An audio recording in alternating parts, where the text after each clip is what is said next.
Hello there. Welcome to Fate Mag Radio, the online voice of Fate Magazine. I am Kat Hobson, your host. And before we go a minute further, I want to tell you that I celebrate Christmas, so Merry Christmas from me. But whatever you celebrate, whatever matters to you, I hope that you have a beautiful season full of family and love.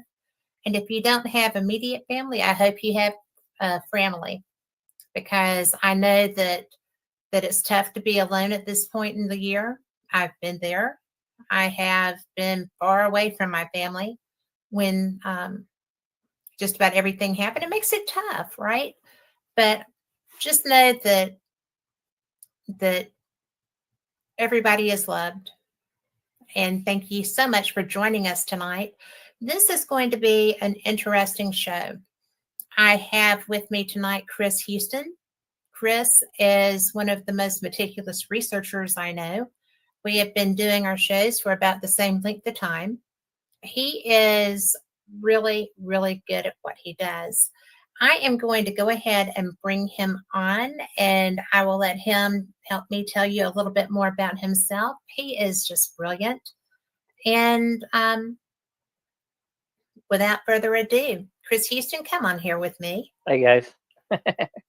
I have a sign right back behind me that I don't know if you can see it or not. Right back there, that's kind of similar to your Area 51. It's the X-Files sign that was given to me, believe it or not, from cast members from the X-Files. That they sent me a poster, and they were going to sign it, but they didn't. So I ended up with an autographed picture that's in the other room from one of them. But I love the "I want to believe" sign, because I've been one that's been researching aliens for almost 25 years now. So, yeah. Well, Paranormal Truth and Reality, Hi Val, is one of my favorite shows. And, well, one of the things that I just love about you is sometimes it makes me crazy because we're both very strong personalities, but is the fact that you don't present something that you haven't researched. Uh-huh. And I appreciate that because, there's so many times that people just go off half-cocked. And there's all the big brouhaha and bluster. And it's very tough to reel that back in once it's out. That's got a lot to do with media and TV, because even though you've been on a few shows, I've been on a few shows, and we know a lot of the cast from a lot of these shows. We also know that most of these people are kind of more, how do you put that politely, more drama and actors and hearsay than they are really into the thick of things and actually working with governments and so forth. I mean, I've spent 35 years in research, at least 15 of those working as a contractor for the Department of Defense, the FBI, had the privilege of meeting the CIA director at one point, one of the CIA directors. And I can tell you a lot of what they tell you on TV is just absolute nonsense. If you were to actually do what these guys do, you would get arrested in a New York minute and disappear. It's just the way it is. You sign disclosure, 1,000 disclosures. Even what I tell you guys today, I'm very limited on what I tell you. I actually have a list of things sitting right here on my desk, because I'm told you can say this, you can say this, you can say this, you can't say this, you can't say this, you can't say this. If you do, you're going to get arrested and we'll shut you down. I would hate to lose your show, Chris. Don't do that. But hey, Jeremy York. But it's really interesting, because this whole pay no attention to the man behind the curtain. It's a lot of I worked with military people from a different side. I worked for a company. I was the management for a company that did esprit de corps items.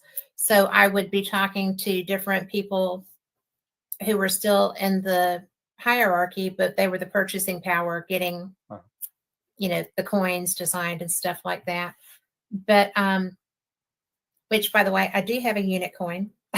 Cool. So, yay. But, it really is interesting because there's so much happening right now. And when I posted asking if people wanted to or would be interested in a show about the drones, your perspective is different. than the average person on the street because of what you do and because of your background. And I can come at it from the side of the questions that I'm getting, and they're legion. I mean, there's so much fear, really. Well, there should be in a way, and why do I say there should be? Well, first off, which you have seen in the House and Senate if you've been paying attention to it, and several of the senators, as well as the military advisors and so forth, when you build something that is small enough to go under radar with any form of stealth or reflective technology, this means it can literally fly anywhere in your space, and you have no freaking idea how to find it unless the lights are on. Or stop Now, it. that's a key to remember, by the way, guys, because FCC's one regulation that the military government can't break is identification control, which means that you have to have the lights on. Mm-hmm. And the only time you turn the lights off is if you're in a special operative situation that you've already informed the FCC about, and their job is to not tell you that that operation is going on. Exactly. So this is why you're going to get some information where people are saying that there's nothing nefarious going on, as an example from the president. These are harmless. They're not danger to the public. You don't have to worry about it. There are reasons those statements are coming out, and you're going to see those reasons for those statements within the next 3 to 4 months, actually. I suspect Donald Trump's probably going to start releasing this information right after January 20th when he takes office. It's not being released right now because they're putting the push onto Donald Trump. I can tell you that because we know that. I mean, they're not going to tell you squat right now. The offices don't give a shit. They're on their way out. Excuse my term. I hope that doesn't offend anybody when I use a couple cuss words, I'm just so offended. I can't believe you said that on my show. Oh my gosh, Chris. But seriously, we have talked, well, we haven't talked in some time, but I follow you, right? And the way that this stuff is supposed to work is that what's not being said is there's no clear and present danger. And that's why people, the lack of information, even down to that, has the average person on the street kind of jonesing a little bit, right? And that there's no nefarious means. We're being told that this isn't a danger to you, but we don't know what it is, but it's not a danger. And the terminology that is being used is such a subterfuge that it's just ridiculous. And unfortunately, some of that is because of contracts and agreements. And I know a lot of people don't know how things operate, but when you're in a special operative where you're testing, building, or designing anything, there are a bunch of contracts and releases, and we don't do it ourselves anymore. So what we do is we go out to corporations and we say, hey, we want this. Yeah. And that's usually overseas. Sometimes it's here, or a combination of here and overseas. Now, when that happens, you get agreements in place, and the agreements state you're not allowed to say anything. You're not allowed to do this. It's a breach of contract. It'll cost this much. We won't return the machinery, blah, blah, blah, blah, blah. A prime example of this that I can explain to you a little bit of is the research and design before Russia ended up causing problems in the Ukraine. Now, when Donald Trump was in control, there were a form of about 15 or 20 agreements throughout Russia, the Ukraine, and several other places to design new weaponry and new equipment. One of these was with the United States Navy, and they did successfully produce this equipment. You're going to see more about that equipment to answer your questions on these drones within the next month and a half. In fact, Facebook, Microsoft, and social media has already slowly started to release some of this stuff to ease your fears a little bit. What I can tell you is it's not aliens. There are no aliens running around with drones. That. I am. But seriously, so we've ruled out aliens. We've ruled out not much else. So Uncle Joe. I know, right? So mine is somewhere there. There he is. But one of the things that I have just found to be so interesting in all of this, and I know that you're going to enlighten as much as you can. When I posted that about would anyone be interested in a show on these drones, it was it was amazing. The private messages I got and Messenger, the emails I got were just like, what can you tell us? What can you tell us? And that's when, I mean, because I really appreciated when you reached out to me and said, have me on. And I'm like, well, we haven't done that in a hot minute. You come on, Chris. So, you know, I kind of had to, because when they first started showing up, it was a national concern. I mean, I'm not going yeah. to lie about that. Well, for people that are not in the know, it is still a national concern. And it was a major concern for me. I mean, I'm small on the totem pole at this point, although I am picking up a couple of more serious job positions here in Ohio once transition happens. It's still a concern. If you think about it, as I did on my show, when you can create something that can be launched, and actually you can retrieve the information without even retrieving the machinery, and you can sink it in the water, and most drones, once they go underwater, they're just gone, right? But you've already got all the information uploaded from 150,000 miles away. And you can operate these things, guys, up to 10 to 20 to 100,000 miles away. The United States military operates their drones, which are actually prehistoric technology until recently, at least almost 75 to 100,000 miles away. We operate some of these drones from the United States of America that we have used in Israel and other countries. So it's easy enough if you can get something small enough to invade a country, and all you need is one arm, just one. Yeah. And you've got a problem. And if it's armed with the wrong thing, it can take out a city or a state. However, they can be utilized for the right things too. With the right infrared technology, the right radio seeking technology, the right radioactive seeking technology, drones can be useful to find a lot of things. The New York City Police Department, Chicago City Police Department tested a few things. They can literally, with infrared and a few other cameras, they can spot armed drug dealers and take them down without harming a cop. Well, that is a useful technology. Yeah. So in the right hands, they can be used well. In the wrong hands, they can be very dangerous. And it's also a scary thing. I mean, from my end, Skynet could very well be a real thing if you take AI and put it in control of all the drones. Yes, and everybody thinks it's such a great idea to do that. I mean, it's like, oh, look, AI can do all these things. Well, they can do a lot more than what we're being told. And if you've ever watched those movies, I mean, that's not beyond the realm of possibility, because AI, what was it? I heard 10 years would be autonomous. Well, the scary thing about AI, and I can't remember the doctor's name, but the first doctor that brought it to attention, and he worked in virology, right? Mhm. And his job was to come up with and assess situations to make antivirals for the viruses, to try to be able to stop the virus, and then to determine how quick that virus will adapt for the new virus to come out. Mhm. So he created with his team, which were a bunch of college kids, an AI program that was designed to self-determine how many antivirals could be created to stop something like Corona. And it worked very successfully. It would come up with solutions almost instantly. So he thought, what happens if we reverse this? What happens if we just tinker around with this to figure out if this AI can create the first killer virus? Within 24 hours, it created 16 killer viruses. Within 48 hours, it created 120. Within a week, it had created thousands of viruses that could wipe out the whole world. So in the wrong hands, that off, right?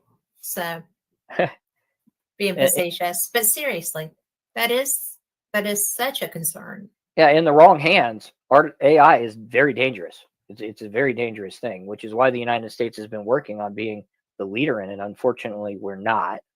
Yeah. But they've been working really heavy with it, and hopefully we do end up with the leader of artificial intelligence put rules down, because it can be a dangerous thing.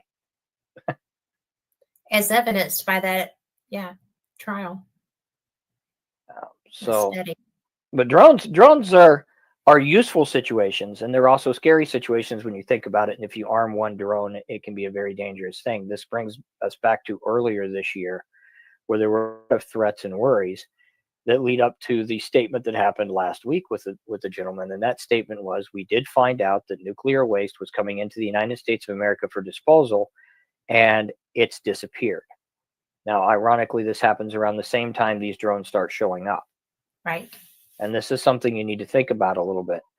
So that everybody is aware, the United States Navy did experiment with the Ukraine and technological projects for surface dwelling drones that could do a lot of different things. Now, what do I mean by surface dwelling drones? They're designed to sit on the water for the Navy for retrieval, with solar panels and reflective technology on top of them to not be seen unless you drive right up on top of them if you don't have the locator.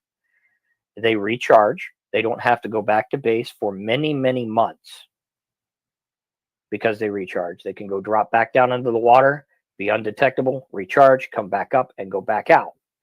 They have cameras that can search for radioactivity. They got cameras that can search heat signatures. They are armed when necessary with small missiles that can take out located areas. They do have cannons on them that are very drastic little cannons. I mean, these little guns, it's amazing what they can do. There's a gun. So that video that I posted of somebody in Jersey running from a drone firing at them wasn't too offbeat. You can do it. You can do it. You can do it. But we do have the capability of having drones the size of a car. Yes. And the reason for that is these drones take about $1 to $2 million to build, whether you arm them or not, depending on what you put on them or not.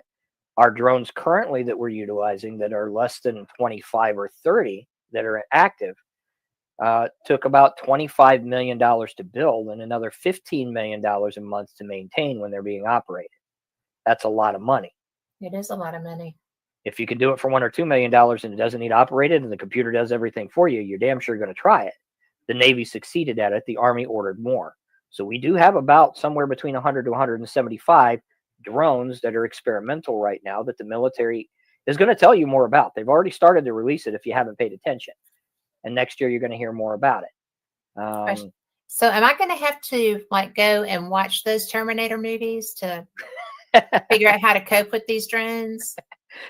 It's a limited computer programming technology. So although it's artificially programmed, it's designed and programmed to do one specific purpose when they're out there. So other than flying in Unity and separating in Unity and doing their job, they can't at this point. Hopefully that doesn't change. The AI programming can. Depending on the programming. Artificial intelligence is not what people think it is. We haven't broke that block yet. There's a building block that Elon Musk has been working very hard at that goes from artificial to human intelligence. Sentient, yeah. Sentient being. Now, until they do that, the program does what it's programmed to do. It's just designed to continue to learn in order to better operate that program. That's what makes it dangerous.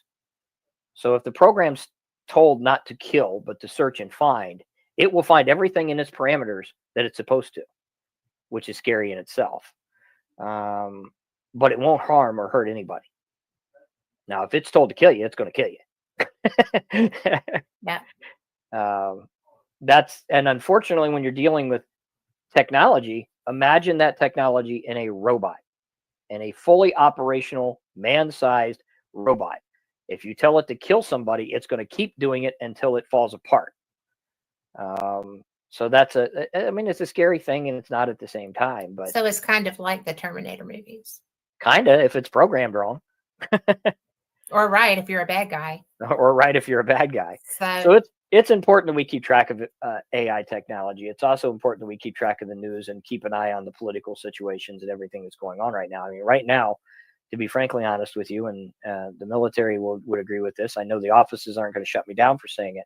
The United States of America is in the weakest point in history it ever has been during this transitional phase. We have the weakest army in numbers. We have the weakest weapons. We have the weakest defense forces.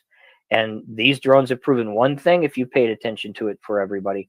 We also have the weakest defense when it comes to our own area. We have no idea what the hell's going on, right?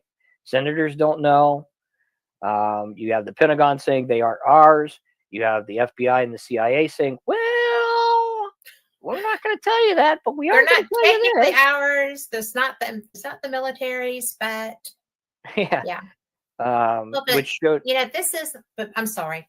Oh, you're fine. It just shows how miscommunicated we are. And we just don't talk to each other. Well, and it's not, but I mean, this isn't just a U.S. thing. Like, It's not. it's not just ours. Our bases overseas are also having these experiences. Mhm. So, I mean, it's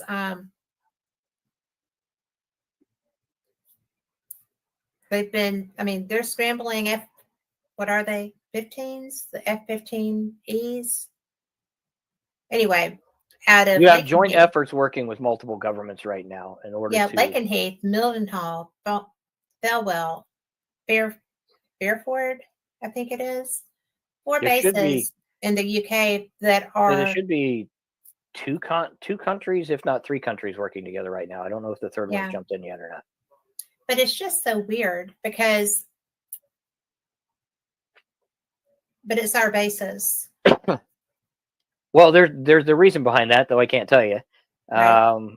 But the key thing you have to remember here is the government does know more than they're telling you. Yes, but that is because it's an ongoing effort and a joint effort between multiple people to search and locate and find the exact situation that's going on right now for the safety of everybody involved. So it wouldn't necessarily be for plausible deniability. No, at this point, it's not. Even though you could use the plausible deniability factor in here is there are just certain things, as terrible as it seems in the government eyes, there are certain things that the public just shouldn't know until we know more or we have control of any situation. And there's reasoning behind that. If I were to tell you tomorrow that a virus is uncontrollable and out on your streets, then you panic. If you remember COVID-19 at the beginning when it came over here, the CDC, before politics shut them down and cut it all off, Right. and some of the doctors working did tell you it would get under control, but it was a virus that was a worry. And now all of a sudden, believe it or not, when the government took control and released all the other nonsense, we had people in hazmat suits and big trucks raiding the Dollar Trees for all the food they could. Yeah. Now imagine if we had something worse than that could happen, but probably won't. There's a lot of stuff worse than COVID. You're going to have panic, and you're going to have riots, and you're going to have people on the streets, and you're going to have, and right now, with the government being as weak as it is, and with it being the holidays and so forth, you don't need that type of mess. You just do not. don't. Well, you don't need it even when you're strong and capable. Exactly. Does the void in leadership, I mean, how is that? This is probably not something that can be answered, but with the void of leadership, how is the information gathering and dispersion handled? When you transition from one president to another, the presidential office is supposed to handle most communications and then share that communications during the last 3 weeks of the transitional process. So in early January, from January 1st to January 20th, the presidential offices, along with the military staff and so forth, they're supposed to exchange that information with Donald Trump and JD Vance when they come in. Until then, they're in full control of what they can release and what they can't release. Is it a concern that some things may not be released? Well, that's why Donald Trump had a press conference and was informed by the military ahead of time that he can't comment on. Yes, it's going to be a concern. I mean, you're talking about two offices that hate each other for the past how many years? That have proven they don't communicate and don't want to communicate in a situation where it's necessary for you to most definitely communicate.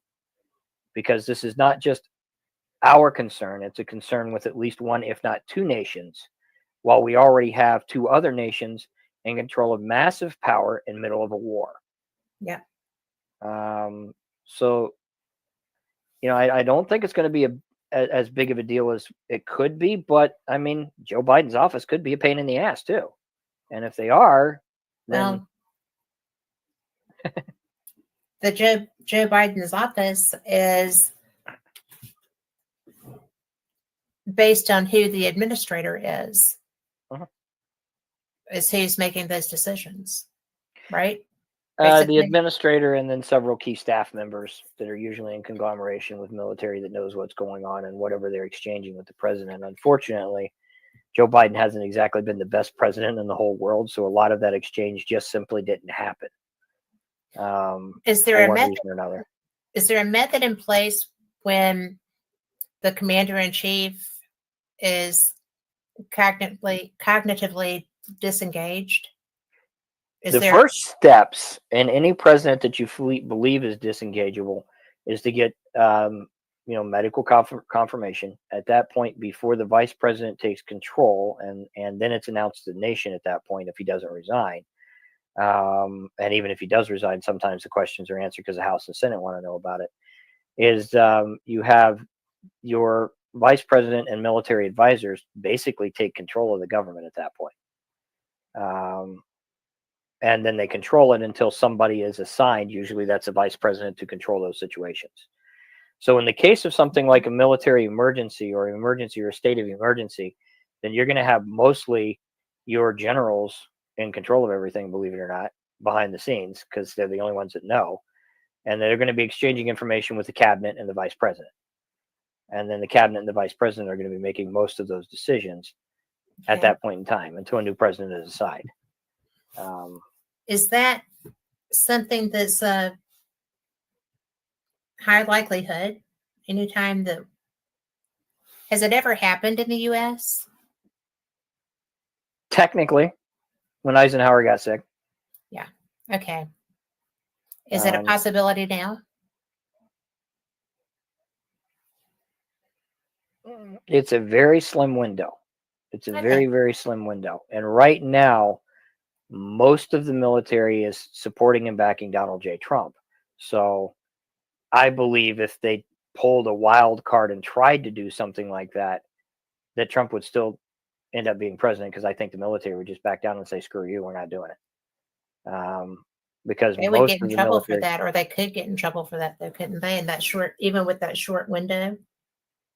Technically. Okay. But then again, the Democrats could have technically got in trouble for resulting in forcing an insurrection that they blamed on somebody else. And we do have proof that they coerced it. Yeah. They did not set it up. They coerced it. Let's be very clear about this. Democrats try to work within as many legal lines as they can so that they can post blame somewhere else and get away with bloody murder. That's why they're all attorneys. In the case of insurrection, this is exactly what they did. They knew what Donald Trump was going to do. They knew he was going to rally the people, and they knew if they encouraged the opposite parties to get in control and reduce the security and defense, that shit would hit the fan. We have proof of that. It's just they wouldn't let us put it out there. Okay. Hopefully when he gets into office, that proof will surface, because it is very crystal clear proof. I'm pretty sure that's going to surface. I mean, it's very crystal clear proof. There are actually signed documents of some of these people reducing the security, telling the local police that they're not going to get reinforcements from the national military and they don't need it. They can handle it on their own, with documentation from the police chief stating we can't handle it on our own. We don't have enough manpower, and we're already being flooded with trucks of guns that came in yesterday. Well, that's reassuring. Yeah. And they covered it all up. And when it was mentioned in these trials, they cut it off very quickly. Yes, but the documentation is still there. The proof is still there. So hopefully most of that proof comes out and it gets surfaced, because most people in most of these offices know it's there. They know what's been going on. It's just, unfortunately, you either turn against your own government or you say, okay, well, there's nothing I can do about it. I have to support you anyway. That's the oath we take. Well, it is, but you don't follow blindly into insurrection. Well, in their case, and it was not the Republicans that started the insurrection. In their case, legally, there wasn't anything that you could do to just take up arms against them. Right. You could do what the senators did. You can do what the Republicans did. You can tell the truth and say, look, it is here, and watch it get washed under the rug for 4 more years until you get them out and bring it back up and say, look, these people need to be tried for this. Yes. which everybody in offices do. You can resign and say, look, I'm not doing this anymore. In my case, as a government contractor, you can say, I'm just not taking the jobs right now, guys. I'm sorry, but I refuse to work for you. Which is what I did a lot of times. I just refuse to work for you. I'm not going to do it. You and I both know what you guys are doing here, and I get it. I understand you're pulling that business legal card that politicians pull, and you're breaking laws without breaking laws because you can cover your tail, blah blah blah blah blah, and trying to post the blame in other places.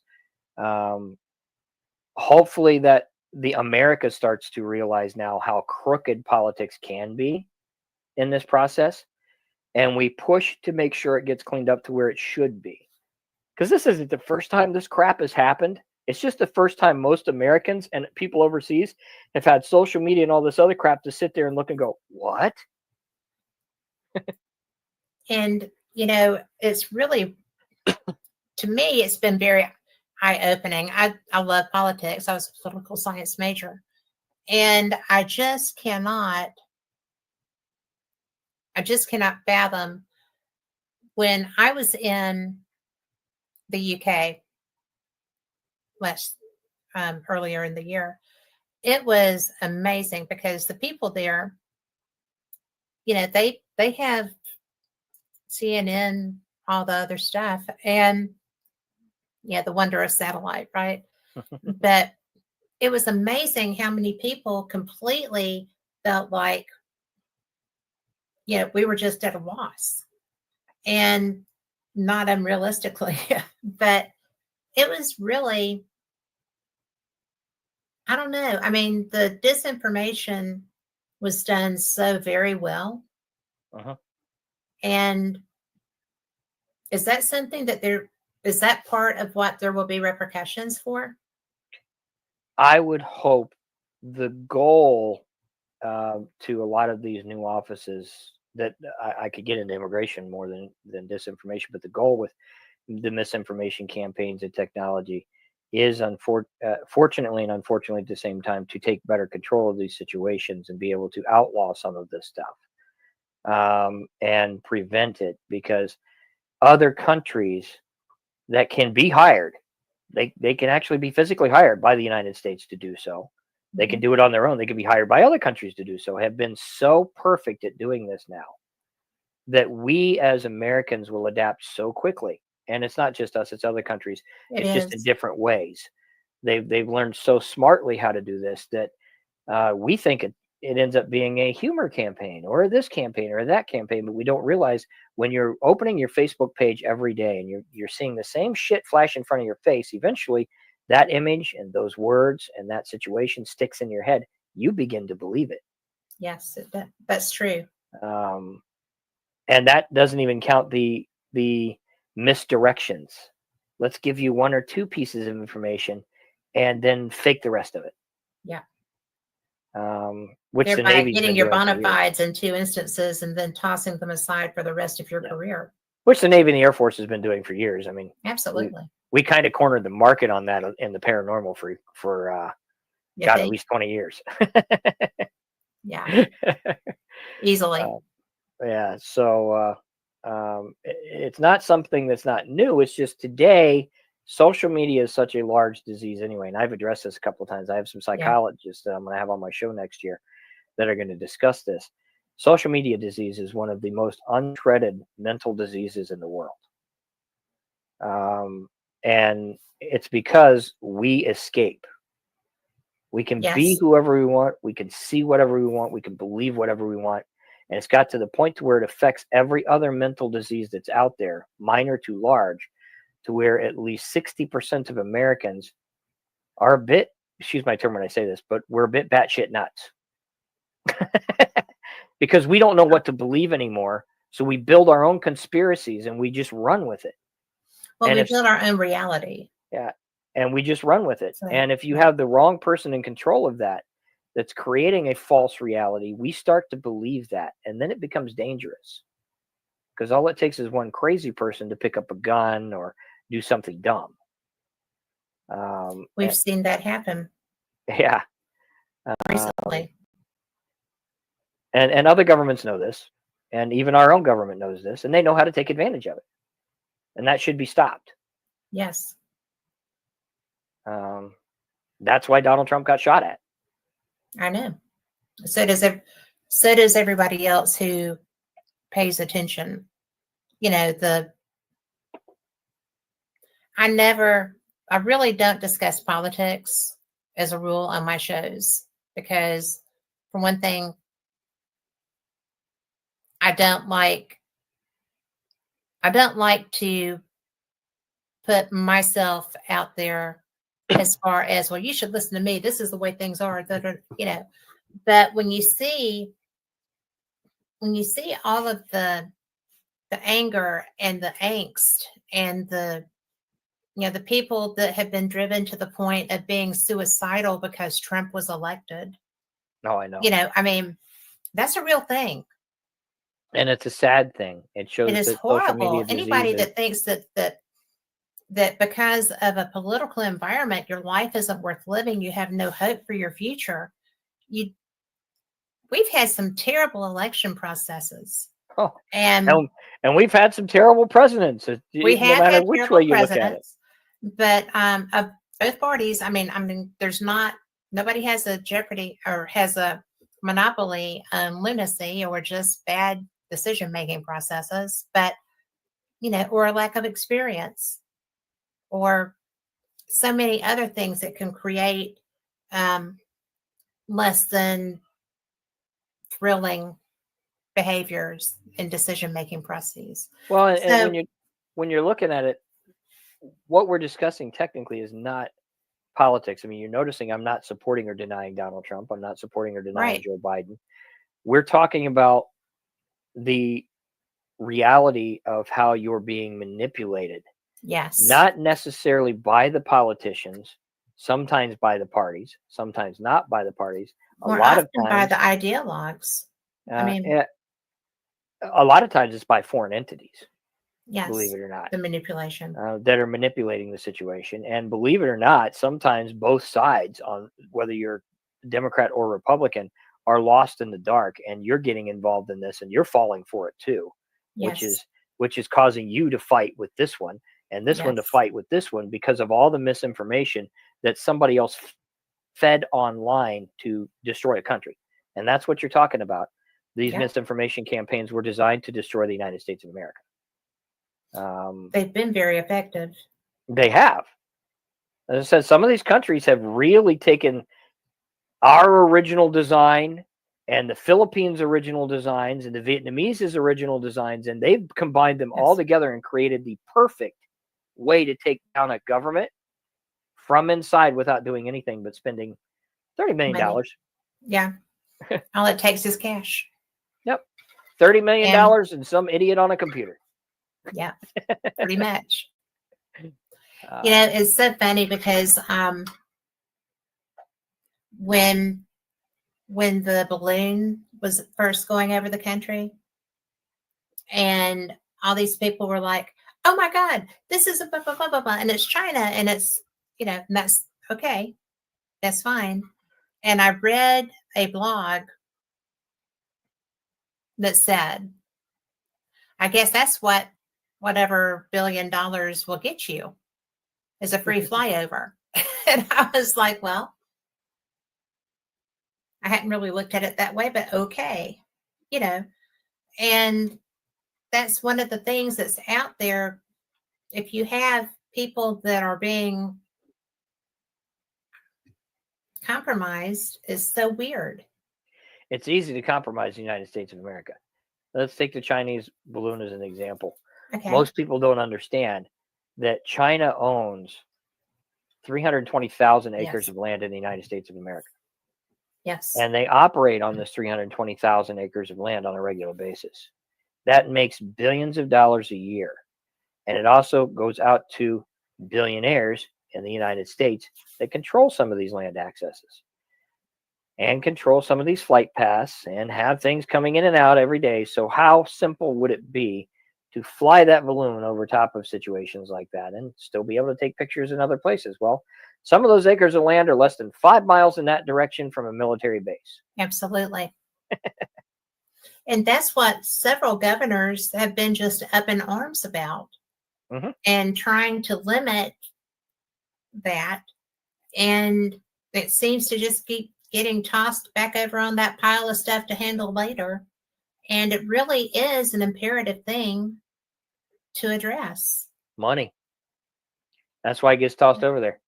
Yeah. These billionaires that have access to this land that's producing this, have these roadways over here going here and here and here. They're making money, and they're also supporting the senators in offices right now. That's what most people don't understand. And that money goes to the senator. Then the senator, if he has enough pull, along with 3 other senators, makes that question and that bill go over here into the pile of crap. Yeah. And everybody keeps making money. It's a sad thing. Being compromised. Yeah, it's a sad thing, but it's always been about money from day one. I know everybody talks about democracy and they say this is the democratic government and so forth. We are a republic. We are a republic, and we're a republic that believes in capitalism, believe it or not, because it helps make us money.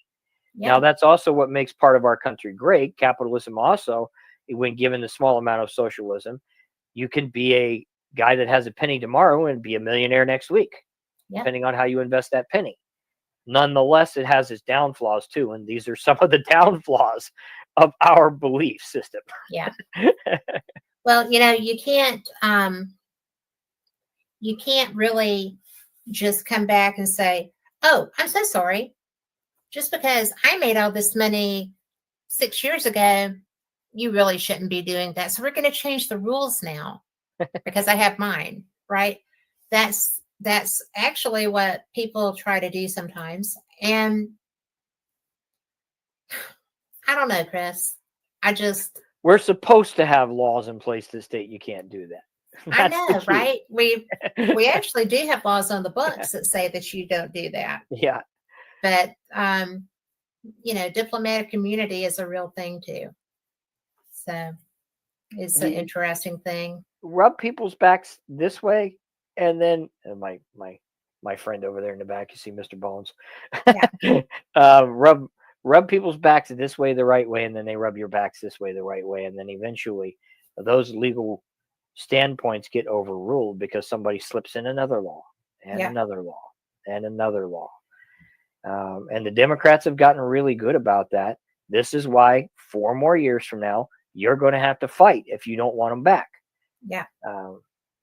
And I know we're getting political there, but a prime example of that is issue 1 here in the state of Ohio. Issue 1 was addressed as supposedly being an abortion situation. It had nothing to do with abortion situation. It was about voter maps and putting a council together that we don't vote in, that's chosen by other Democrats to control our vote at the end of each election process. Nobody read it, and it passed. So it's going up. Oh my! It's going out, and this is not the only state they did this in, guys. Just so you know, they put it under every gun policy and every abortion policy in every state. You need to pay attention. Now we're taking it to the Supreme Court right now, and we're fighting it. The Supreme Court thinks that they're going to override it when Trump comes in and so forth. But nonetheless, this is a very serious situation because we've always been a red state. We always vote Republican. And now we're being told that if this law stands, it doesn't matter whether you vote Republican or not. If these 5 people chosen by Democrats at the time decide that it's not going to be a Republican state, it's just not going to be a Republican state. Tough shit. That is not constitutional. I agree. I mean, hello. Holy wow. And so does the Supreme Court. But there's this little legal thing that says you can put anything you want in a bill, and if the bill passes, if nobody objects to it, blah, blah, blah, blah, you can still do it. And unfortunately, that means even if it's unconstitutional, you can still do it. Just like Mr. Biden saying, yeah, my son broke 1 million laws that should still go to jail and shouldn't be pardoned, but I'm going to pardon them all off anyway. Yeah. The pardons even are not for anything even for anything into the future. Yeah, and the pardons aren't designed to do that. Legally, he's technically not supposed to do that. Technicalities are the bane of my existence. They've been mine from time to time too, because when you're searching for answers in the paranormal, those technicalities either A, get you in trouble, or B, get you told to shut up somewhere along the line, and it pisses you off. I get told to shut up.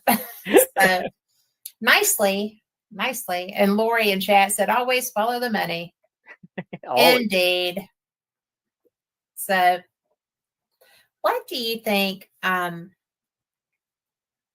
When do you think the drone information, such as can be, is going to be revealed? January, February, March. When we come into the, I'm going to add something else to that. I have been told by people who have had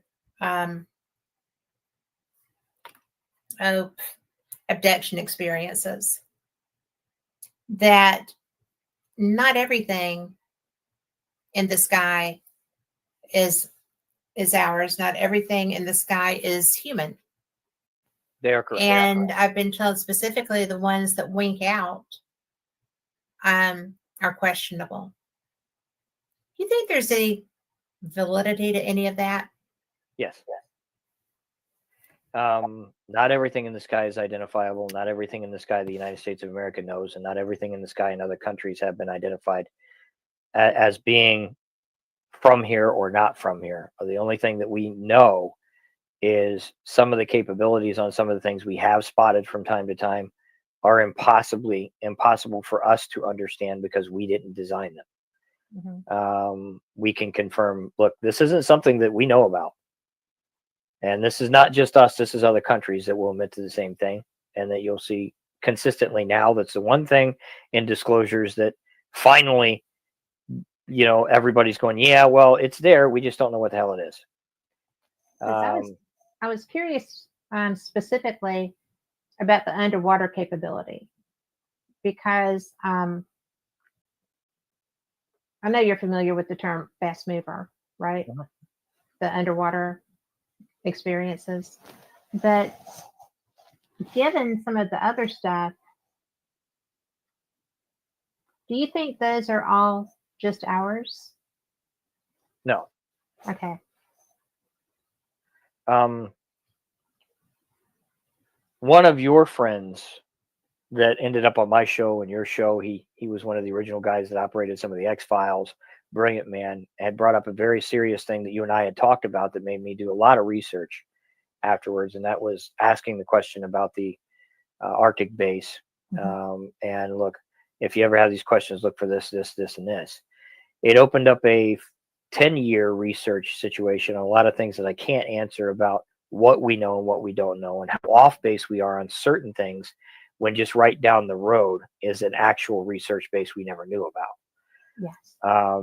And it also opened up a door to some very unique situations that showed to me there's a lot of things that we have no idea why the hell it's there and where the hell it came from.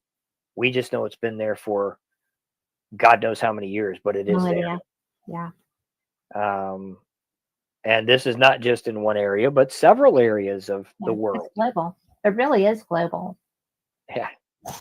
So I know, because, because it has been a long time that we've been doing this, and I started doing UFO conferences and, leaning more toward the scientific side of experiencers and things of that nature. It's really amazing what, with abductees and the implants and things like that, it's really amazing the kinds of things that actually really happen with that.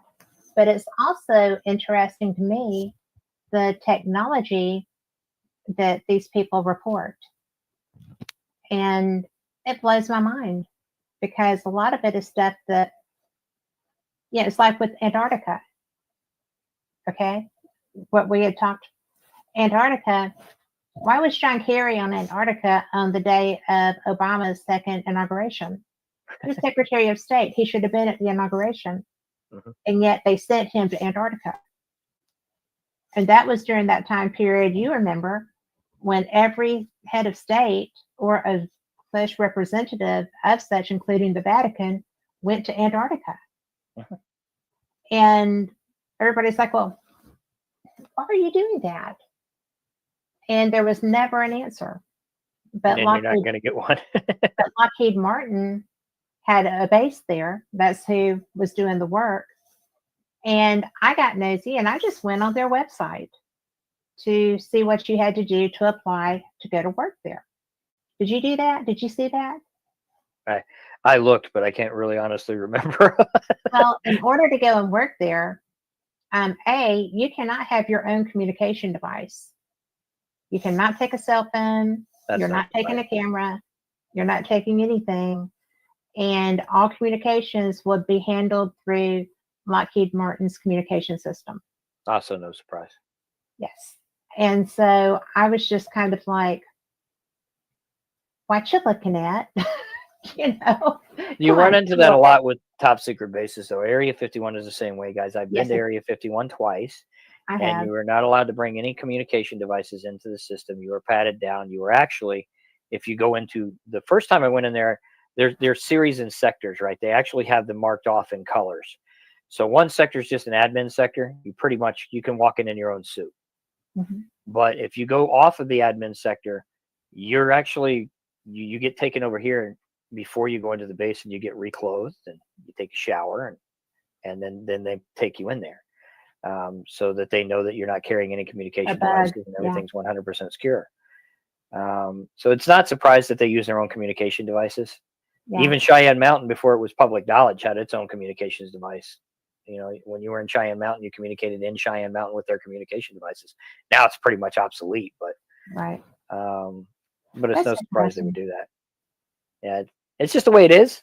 A lot of this stuff is really secure. Um, Well, and people, especially, I'm going to get in so much trouble for saying this if my daughters are listening, that this generation is like this whole, well, I want to know, so you have to tell me. And it's like, yeah, you just keep working that. That's not how reality in the grown up world works. especially And when you're dealing with the early government, because the government is the reverse of that. They're still in the 1950s. So say that, they they say are, no. they are, and they have no problem with discipline. Yeah. If you're in the military and you step out of line, you will find out just how strong discipline can be. It's just stupid. And not the discipline, but the attitude that comes with that causes it's like,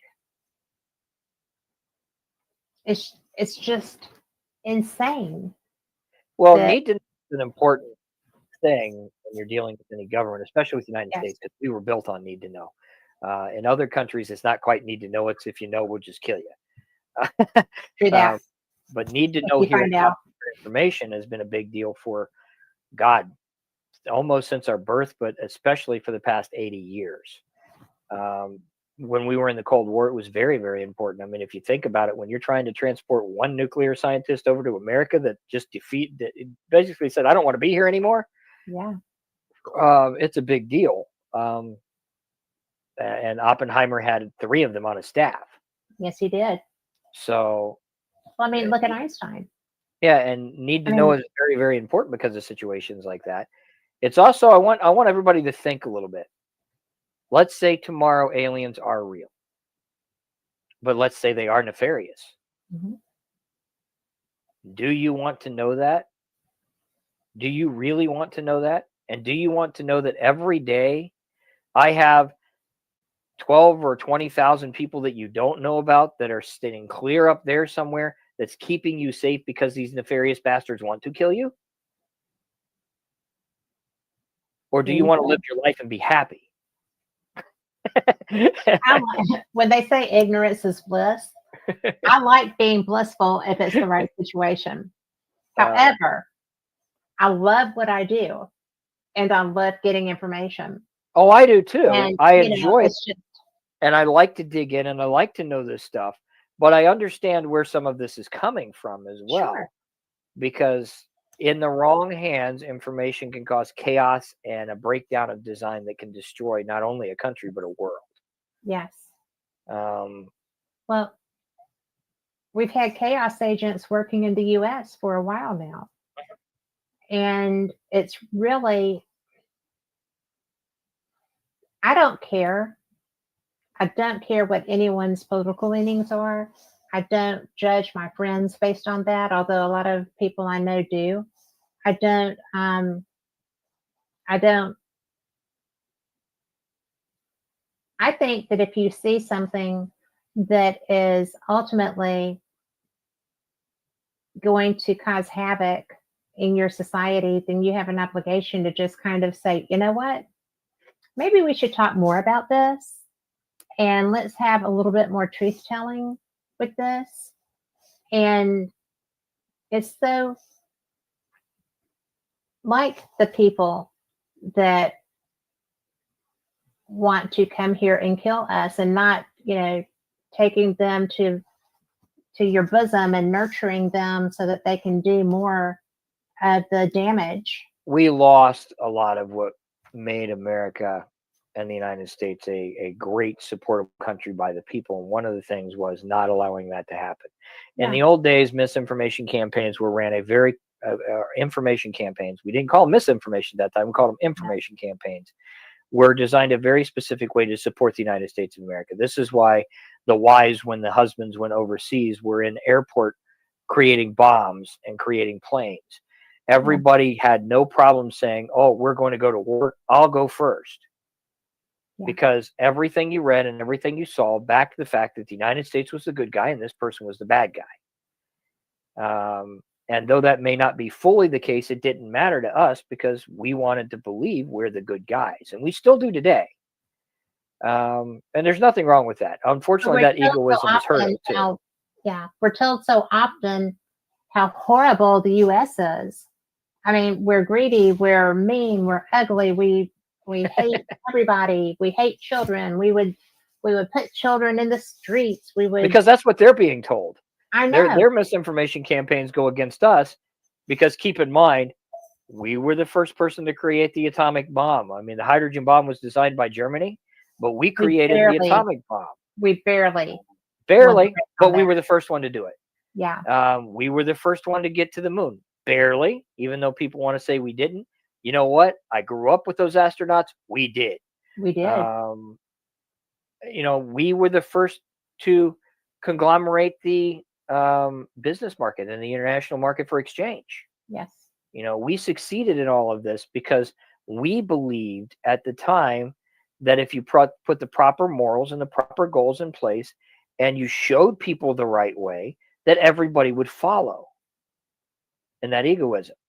And at first they did start to follow, right? Everybody wanted peace. Everybody wanted love. Everybody should be prosperity. Yeah, and prosperity. Prosperity and the right thing. And then it went sour because we let our guard down. Yes. And our own egoism that everybody was just going to follow us and it was going to be okay. And we don't have to force it on people. Became hated by people because we were stronger than them. We were smarter than them. We were faster than them. We were making more money than them. And our ego believed we were when we actually weren't. In the background, these countries were looking to be smarter, faster, and greater. And they became smarter, faster, and greater. Yeah. And it's coming back to bite us in the butt, too. And it's coming back to bite us in our ass. That's why I tell people a lot of times, everybody says, America is the greatest place in the world. And compared to a lot of places we are. We have the freedom to drive out whenever we want, get whatever we want, spend whatever we want, be whoever we want.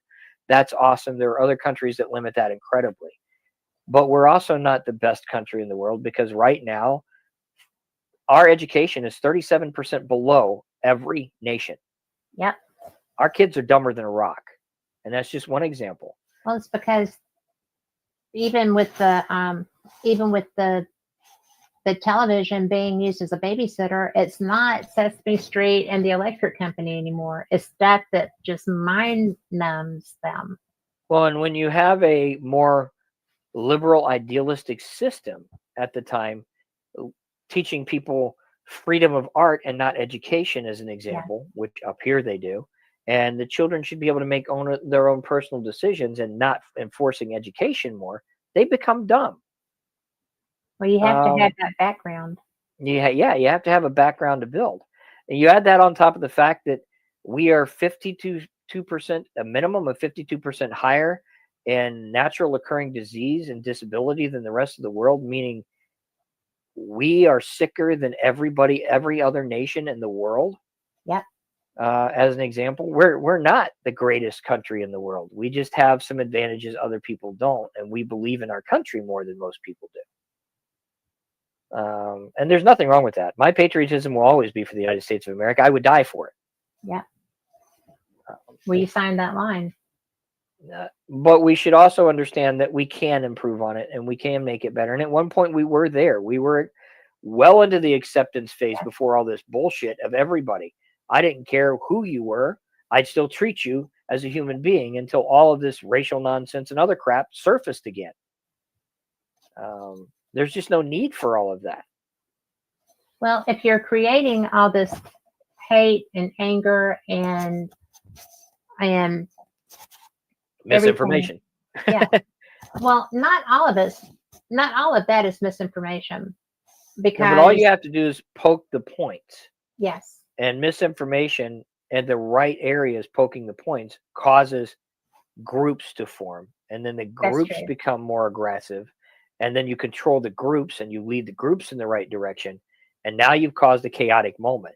Yes. And we saw that with Antifa and Black Lives Matter. Antifa was horrible. Yeah. Oh, Antifa was awful. Yes. Then what do they call it? The TLG, the transgender liberal group. And then the LLG, the lesbian liberal group, which most people don't know about. By the way, both of those groups are very highly dangerous. The TLG actually were creating bombs and arrested by the FBI in the past 3 years, just so you guys know. Oh, wow. I did not know that. Yeah. So there's a lot of things going on behind the scenes that most people don't know because they were concentrating on this ridiculous liberal war and anti-liberal war and the FBI is wrong and the CIA is wrong and blah, blah, blah, blah. But yeah, believe it or not, even though the FBI was weaponized in a lot of areas, they also defended your ass a lot of times. They took down the LLG, they took down the transgender liberal group, they took down several other groups that were basically planning to attack the shit out of us on soil. Interesting. I didn't know that. Yeah, it's their job. I read, and I didn't know that. It's their job. They just don't make it public knowledge a lot of times. And well, do you think that there is a way, because a lot of people feel, and sometimes I do too, that the genie is out of the box on all this, if you're not like me, I hate you. If you're not like me, then obviously you're against everything I stand for. If you're not like me, then I have to work and make you be like me because you can't possibly be happy and live a good life if you're not exactly like me.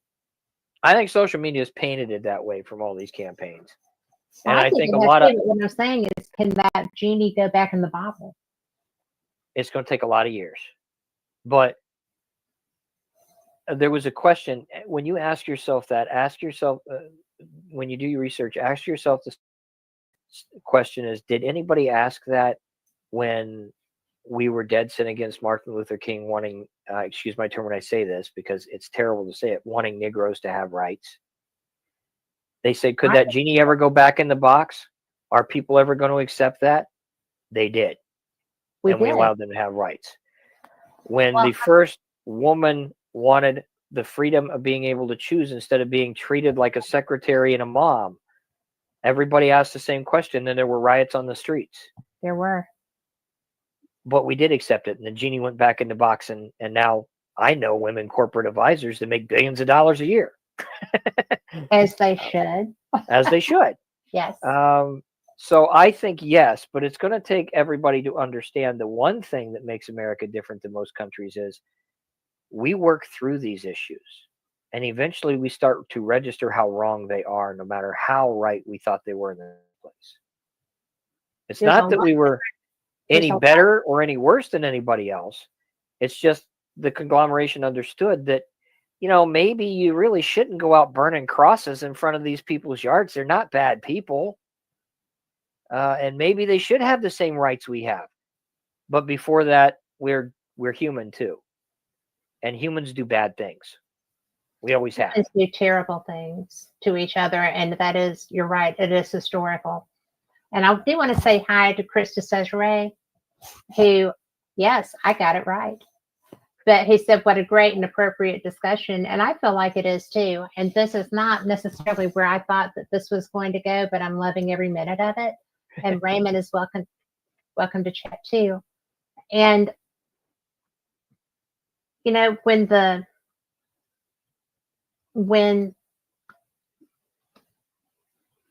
there's a lot more militant anti-Americanism than I've ever seen. And I grew up in the 60s. And, you know, it's one of those things that, are we in a position where so much of our younger generation is so anti-American? Yes. I mean, it's a huge segment of the population. They don't care about America. They don't have, when I grew up, you were just taught, if we go to war tomorrow, will you enlist? And the answer was yes. Yeah. They True. don't care. They just don't care. And they're tired of hearing about it, because at school, they're being taught this is okay, and this is okay, and this is okay, and this is okay, and this is okay, and this is okay. At home, they're being taught this is not okay. This is wrong. And then they're watching this stupid misinformation campaign put us against each other. Yeah. And mom and dad gripe about this and gripe about that. So they don't know where to go, and they have no leader teaching them how to go. So they've just forgot about it all and say, screw it. And they don't really like patriotism, and they don't really like government, and they don't really like any of it. And they don't want to talk about it. And they sure don't like self-sacrifice. Nope. And they're lazy because we've built them that way. They're on their phone all day long, and they're playing video games all day long. And if America were to fall tomorrow, 90% of our children have no idea how to raise crops, survive, hunt, fish, and do the basics. All they know how to do is get on the phone and find out what happened. Which will be an interesting thing, especially if we have one of those pulses, right? Yeah. You know, that's actually a good point, because nothing, unless you have a relative, an older relative, that's going to teach you basic survival skills, the only choice people would have would be to depend on a government. Yet, if we were in that situation, if there were no communication, which, I mean, I'm serious, a pulse can do that. You know, there are no computers, no communications, as far as, you know. I'm actually going to, my new show coming out is going to show you a little bit about that. By the way, we've been licensed to do so in Ohio. We're actually going to create a small EMP bomb, and we're going to set it off in a field. Now, this will only go a half a mile in every direction, but it shows you how simple it is to set one of these off. It also shows you how complicated it is, because you're talking about a $120 billion affair to get one that goes off that'll take out a whole nation. Nonetheless, you can still. This is what the concern is with the drones. Getting back onto the drones, to take out the United States of America, there's several key things that you would have to do. The first thing is you have to take out the transit routes, right? Mm-hmm. If we can't get anything, we don't survive. And then you have to take out the electric, the power, and the communications. Now, in the old days, that meant dropping people in. Only takes 2 people to take out the electric and power sources in every area.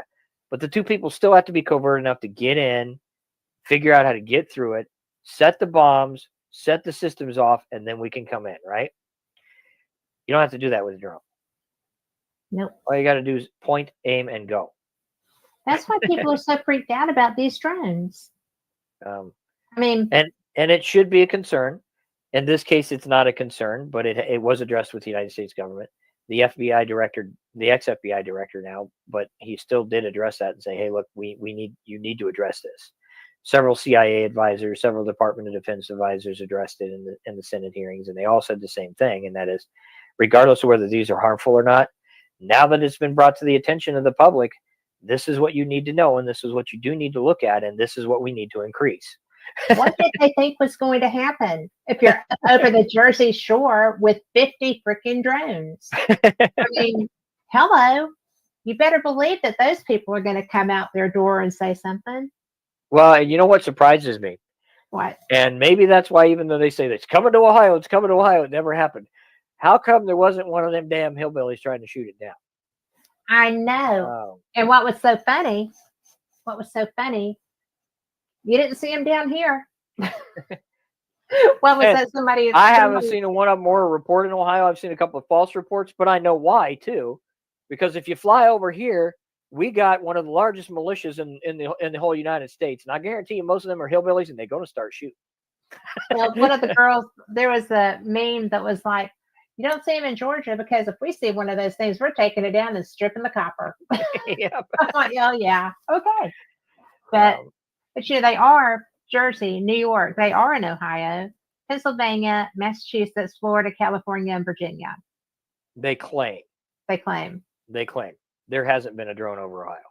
Okay, I'll take you at your word because I know you do your research and I trust you. There's been spottings of claimed drones, but we have all kinds of sizes of drones being used. Wright-Patterson Air Force Base launches their own drones on a regular They basis. shut down. That you know of. Well, it was reported, yeah. But it says they closed their airspace. They closed their airspace down. They also disseminated about 189 staff members because it's just not being used anymore. But there are still. Well, this was not for the whole day. This wasn't forever. That was just for the day of that. They actually did. They shut down a good percentage of the Air Force Base in the past 3 years, which is what I thought you were talking about. But yes, they shut down during this claim. They shut down for 2 days. Okay. And we were on high alert for 2 days here in Ohio because we were told they were coming here. Right. But then the high alert pretty much went bye-bye. Yeah, just went bye-bye because then we got some disclosures and we got a couple other things that said, hey, guys, this is what's going on. And just so you guys know, Wright-Patterson Air Force Base has experimental drone technology in it. And part of the reason Ohio is a high UFO sighting place is because we have a test facility in Mansfield. We have a test facility at Wright-Patterson Air Force Base. And we have another test facility I can't tell you about. And all of that is designed in aerial warfare. So it's not uncommon to go outside and look in your sky. And if you have clear stars, see these little lights going up and down and back and forth and flying against each other and thinking it's a UFO. It's just not uncommon. Well, I'll tell you that the drones lights turning off. Uh-huh. Why would that happen? To not alert something on the ground you're looking for? But they were already. I can actually say that. Okay. But I mean, because it was almost like they were responding to the people that were in the air with them, trying to ascertain what they were. To an extent, you can do that.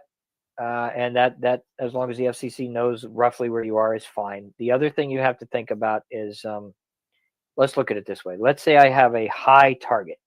Let's say I know there is a big drug deal going on in this small area with some highly aggressive drug lords, and it's right in the center of your town, and you don't know what's going on, and I want to shut it down, right?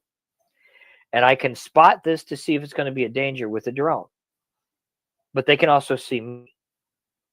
Now, if I shut those lights down, they can't see me and I can still see them and I can keep track of things and I'll be able to secure the area and know where to cut off and where you can go and so forth. So there's scenario one. Scenario two is if I'm looking for something highly sensitive and you see the drone and you can't explain it, like we've noticed, and I think if the military is involved, they should have thought this one through. It was a really dumbass move. The public is going to react, right? Yes. And if I'm looking for something highly sensitive in that process and you spot me, then the thing I'm looking for may spot me too. So I have to shut down immediately. So you can't see me anymore. Now, when you put this type of scenario in a highly populated area, it's downright stupid to not think you're going to have panic. Yeah. So I think those issues, once you start realizing what truly is going on here, should be addressed. And I think the Senate and the House and the senators know that. I think they are going to address it. They've already started. But if that kind of plays the scenarios out to you, why would you do that? Well, when I'm looking for something, I don't want it looking for me. No. And if you spot it before I spot it, then it could cause a problem. If you spot me before I spot it, it could cause a problem. So the best way to do it at that point is to just shut down. Just go Now dark. now nobody can see me.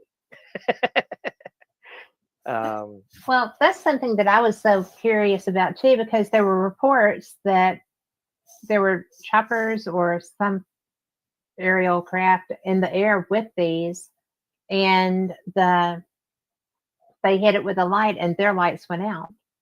Not and the drone lights went out. And I was like, well, okay, but if you were hitting it with a light, could you not still see it? And depends on the reflective technology. okay. We literally I mean, have you still see a dark spot.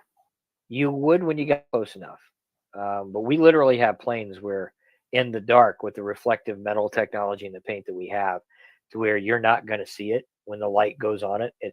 Until you get close enough to know that physical unit. It's almost like the cloaking device that Captain Kirk had. Gotcha. You see that one movie, I can't remember that one Star Trek movie where somebody's jogging and they run right up on it and hit it. Hit it, yes. Well, it's kind of almost... that was the one with the whales. I think it was, yeah. It's almost kind of the same way in the dark here.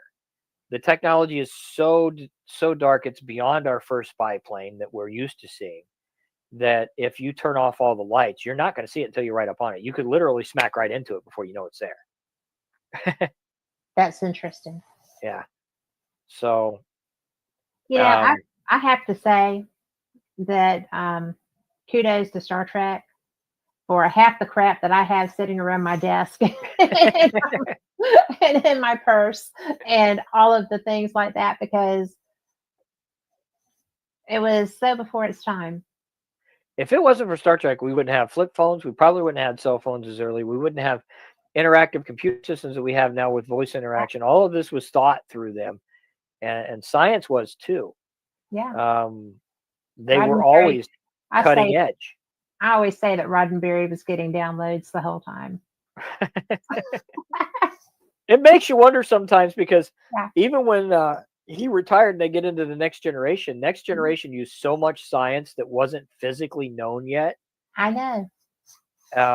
That you're like, how did they get a hold of that when it wasn't even released yet?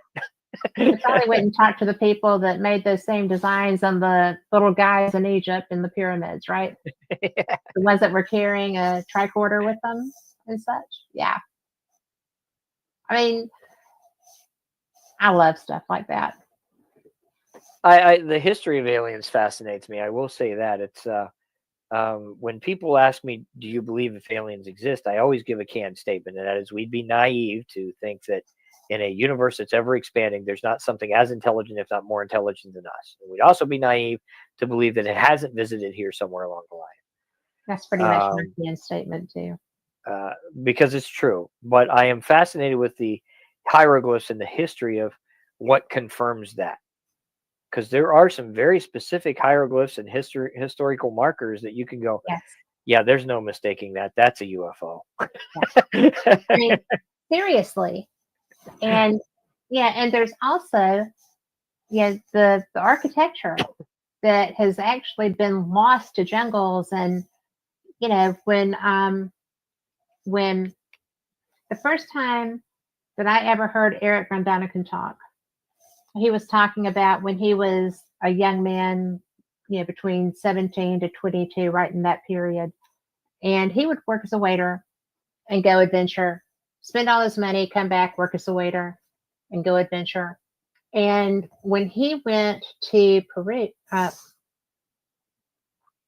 Nazca, and flew over the Nazca lines coming in to where he was going, and and there were thousands of them, much more than what are there now. And I was just like, tell me more, right? Because that was, to him, that was kind of like, okay, I made these for somebody to see. When I'm on the ground, I can't see them. I had to be in the plane to see them. And isn't it ironic that a lot of those look like airstrips? Maybe ironic. Yeah. You know, I always mention Telling. that, but a lot of those look like roads and airstrips, as if a civilization before us designed the same things we build now. Mhm. Everything old is new again. And it also brings you back to the Battlestar Galactica belief and a lot of other things. It's crazy because I'm a big sci-fi buff, and I Yeah. love the theory of Battlestar Galactica, which uses that everything that was will be again, and Mhm. that the reason we have some of these beliefs is because we're a lost planet from a race that made it here Yeah. long before us. But imagine the possibility that all of this was because something before us lived just like we did and wiped themselves out just like we will eventually. Yeah. And then somewhere along the line, billions of years from now, there's going to be another intelligent life form that's basically like us, looking at all of our leftover lines Yeah. and wondering what we did. And enjoying all our microplastics, right? So that's something that freaks me out too. I hope that somebody gets control over our food industry. But I was going to say, oh, it was interesting because April pointed out back when we were discussing kids that they use the Scouts and all of them are into it.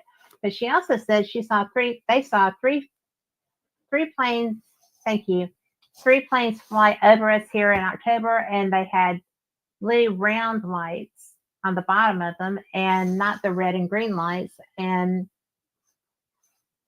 they were They were different different. sizes. Yeah. Two So small lights and a large light, if I had to guess. blue. Yep.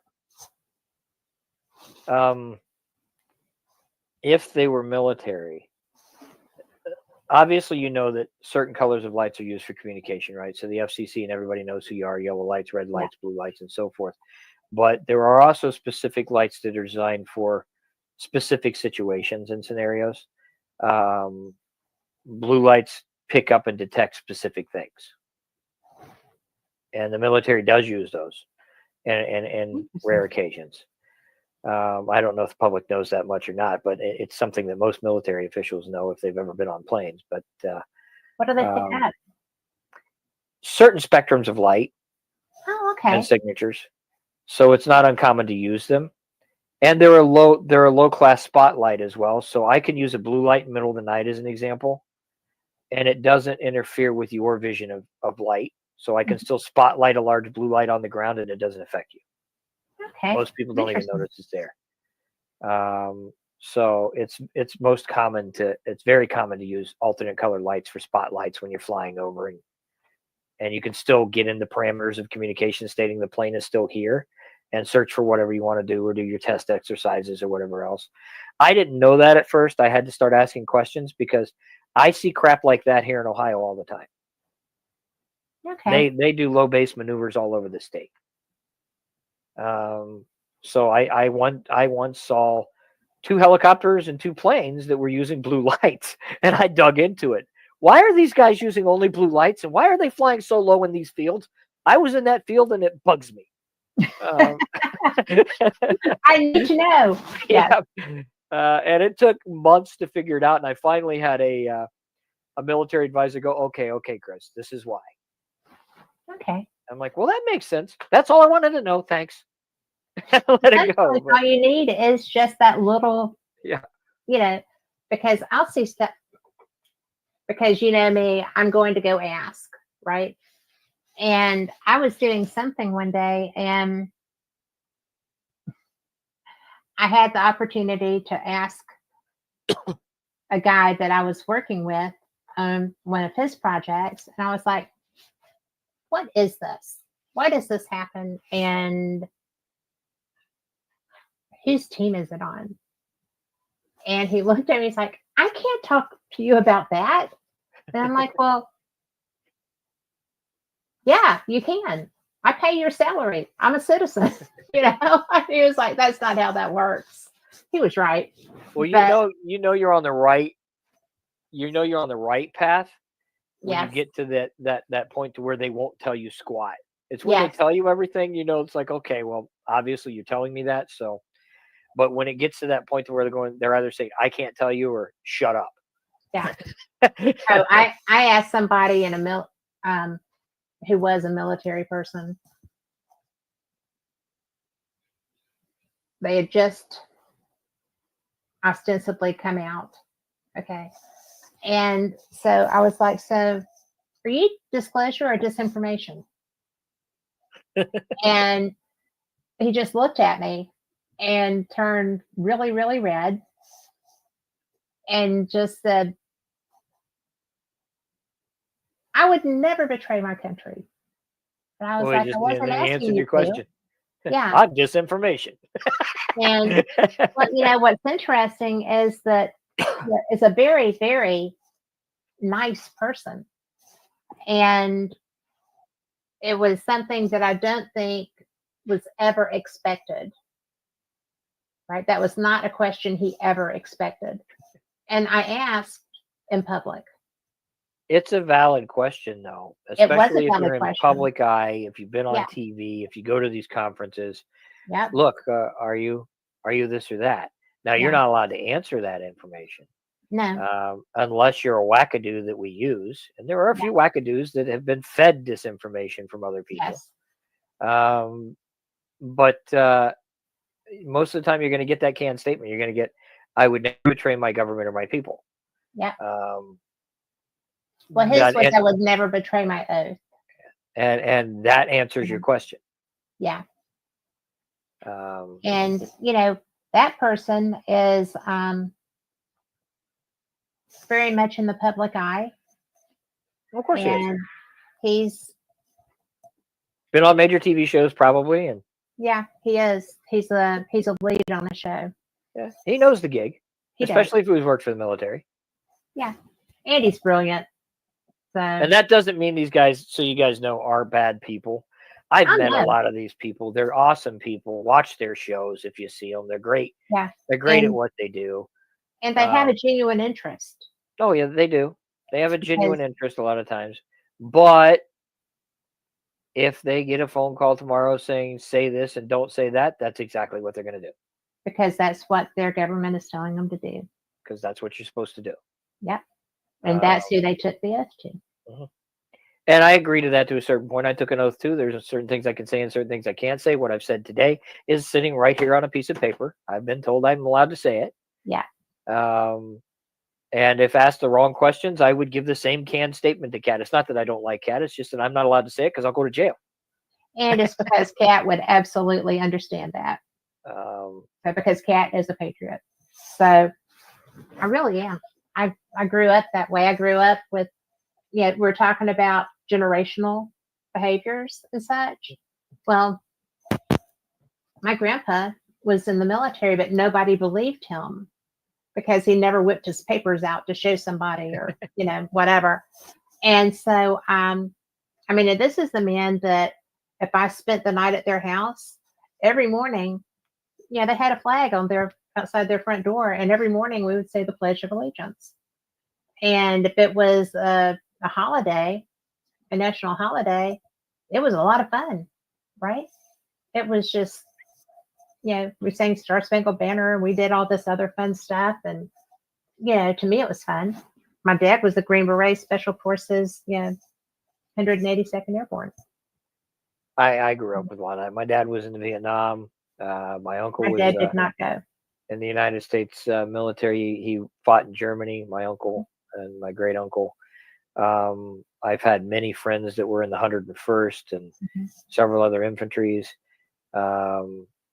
That's a great I broke my leg, so I couldn't do that. So I ended up in independent contracting a lot later and working with the government on misinformation campaigns and several other situations. And I'm a patriot. I signed the oath just like everybody else. I've worked with many different departments, but some top security, some not so top security. I spent 2 years in child trafficking and just keeping track of making sure the files got on the right desk for the FBI, just so that they could look at missing persons cases for young children. That is such a horrible thing. I'm glad it's a sad thing. It is a sad thing, and that's one of my biggest problems with our immigration situation that we have now is that there's so many children and they were just given away Mhm. to whoever would take them. Well, it gets a lot worse than that.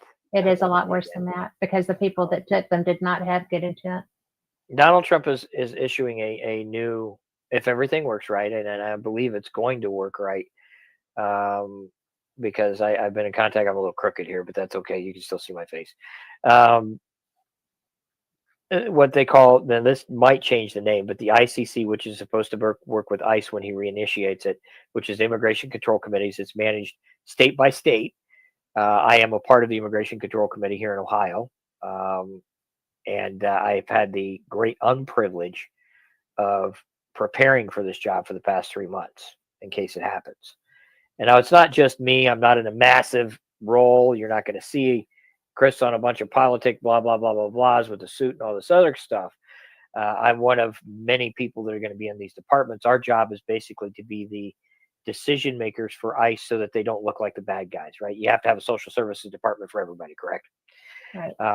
So I had the privilege of going into some of these camps in Ohio, and there's a lot more than people think. And it's a very sad and terrible environment, and it needs to stop. What are Farmers the are getting, we have 20, 30,000 immigrants in the state of Ohio I wasn't aware of. At first it was 2,000 or 3,000, but we have over 20,000 immigrants in the state of Ohio. And they're taking over city blocks. They're taking over farm fields. They're taking over massive areas, and they were allowed to do it by the Democratic government. Some of them have built houses on land and just declared it their land. Believe it or not, funded by the Democratic government. Is that? Go ahead. Oh no, you're fine. You can ask any questions. It's just when I started to get into it and started to realize this and visited some of these areas, I was like, this is a big deal. It is a big deal. Because these people are basically doing what they want on our land. Well, with no repercussions and nobody to say, this is wrong, you can't do that. Yeah. And then getting released from systems when they do get caught. Yeah. Somalians were on national park land shooting birds that were on the National Reserve list as not able to be shot at and eating them. And they got arrested for it. They got told they couldn't do it. And then they got kicked right back out of the jail and didn't even go through a court system the next week. I mean, they That were would on. never happen to me. If that were me, I would be in prison for Oh yeah, letting the National Endangered Wildlife Act. yeah, but they didn't because they Wow. didn't understand. So it's okay. And that's just one example here. It's just there are some immigrants that deserve to be here and they want to be here, and there's a bunch of them that just took advantage of that free border system and they came in, and then New York shipped them over here, and another state shipped them over here, and now states like us are flooded with people that we don't want And that don't have a right to be there. Mhm. And that's one of the things that out of all the things that I might not agree with, that horrifies me. Because they had Chinese nationals coming into the US across our border, and everybody's like, oh, well, that was I was like, yeah, that was a real thing. Yeah, it was a real And thing. they were not young men, but they were obviously incredibly fit, and women, and primarily men. But they had just been hiking from Central America to get here and looked like that. That was not true. And it's not just that. Yeah. If you catch some of those camera stuff that I think Biden's office pulled a lot of it, you're talking about Israel military.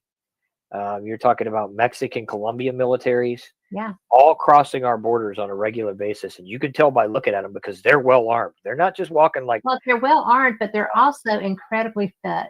fit and well And off, and and you know, they have not been walking in terrible conditions for a uh-uh, month, uh-uh.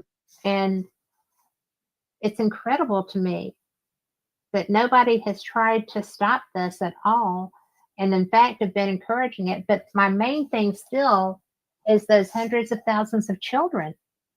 Oh yeah, they, I they mean, just disappear. They just literally disappear, and there's nothing yeah, we can do about it because what we did have in place was stripped.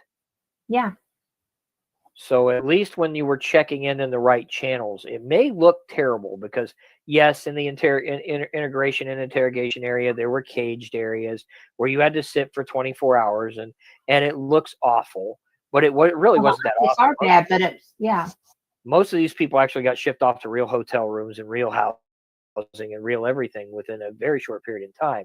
When you take most of that away and you say, "Sure, come on over," then you have a bunch of young children and women, especially young children that are women, that get advantage taken care of them, and then they just disappear, and yeah, we get blamed for yeah.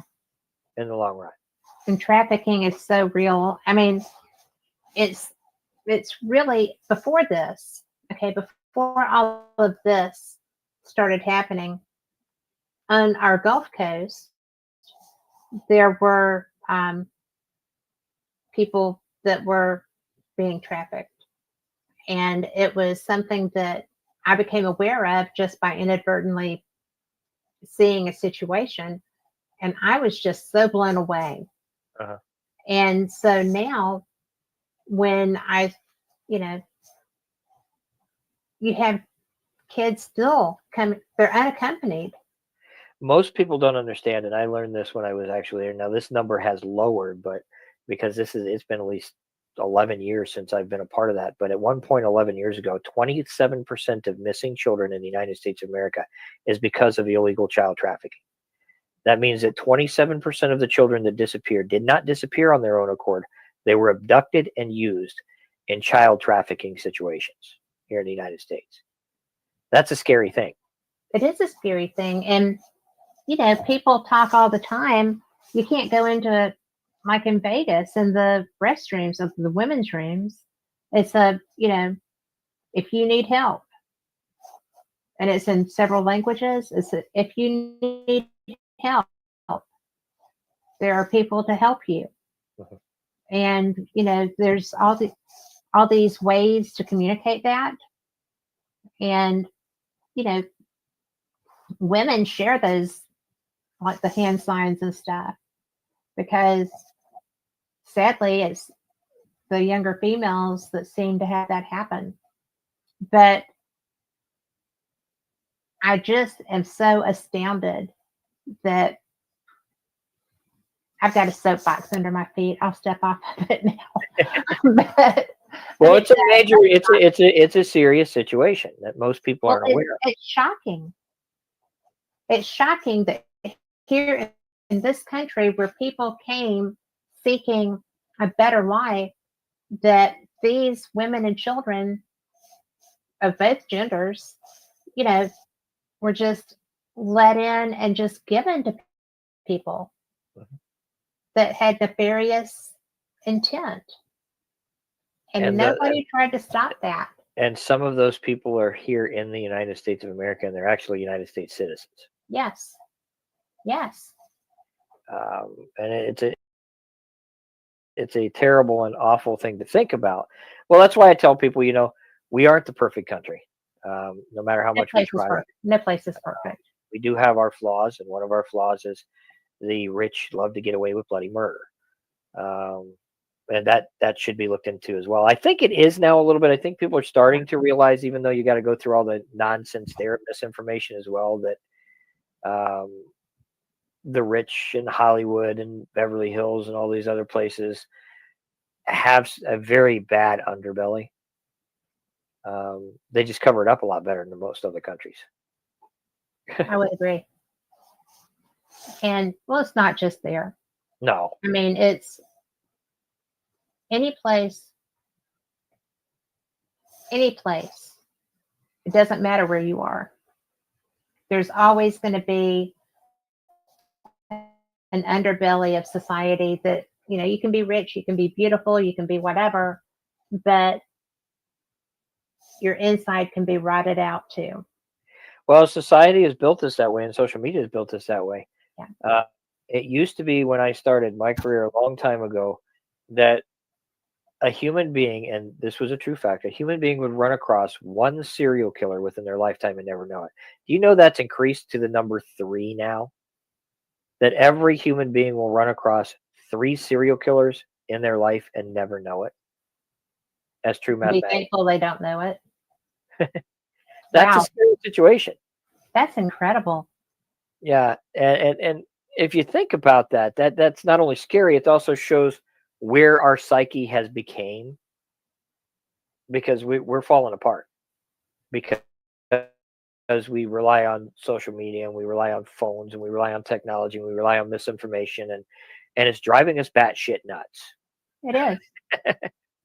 And speaking of, getting back to good things, but Melinda in chat is a friend of mine from Scotland.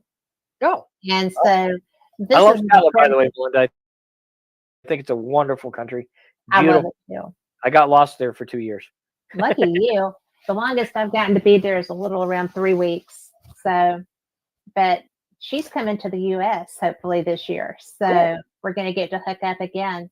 But, but I will say that I adore Scotland. I really do. I'm so lucky you for a couple of years. I could see that.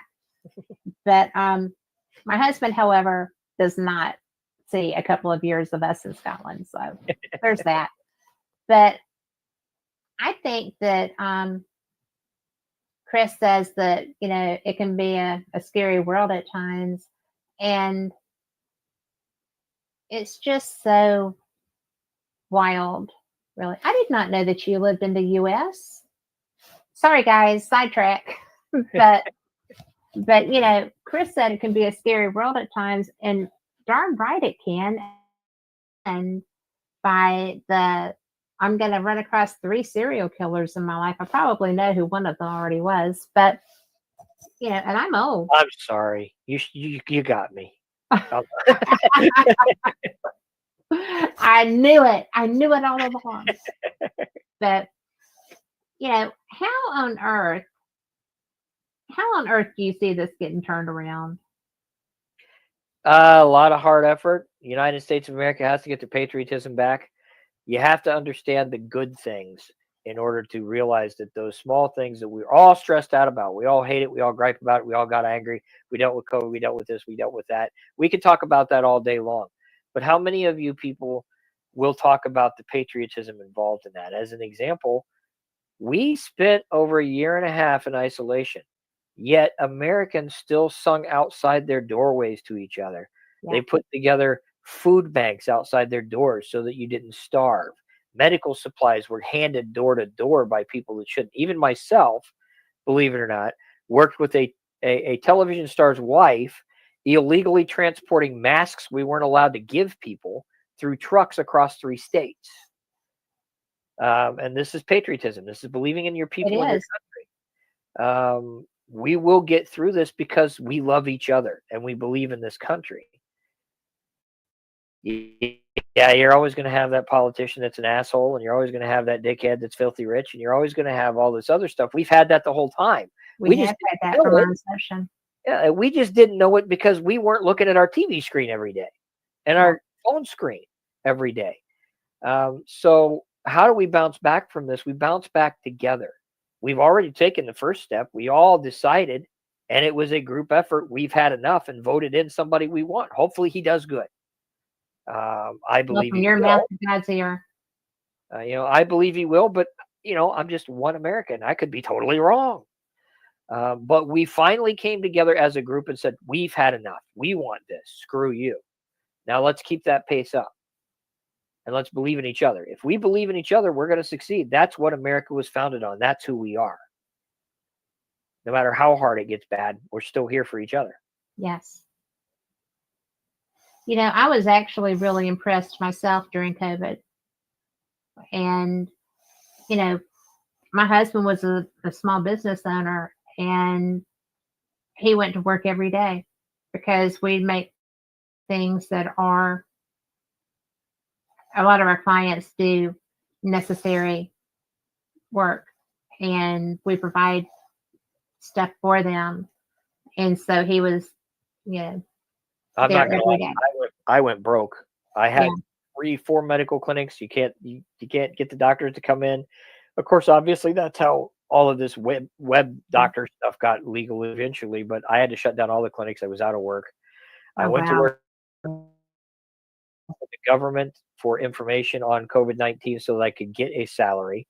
Yeah. And I was making sure the proper emails here in Ohio, because we were leading the chase at the beginning, went to the doctor and went to DeWine and so forth, and got paid there eventually. And then I took all of my resources and put it into, look, if I'm not going to make a lot of money here and I'm going to be stuck at home, we got to figure out how to help people. Yeah. So that's exactly what I did. I went to food banks and donated $500-600 worth of my paycheck that I didn't have. When I got approved with all the business loans that eventually I had to fight about because they screwed up so bad.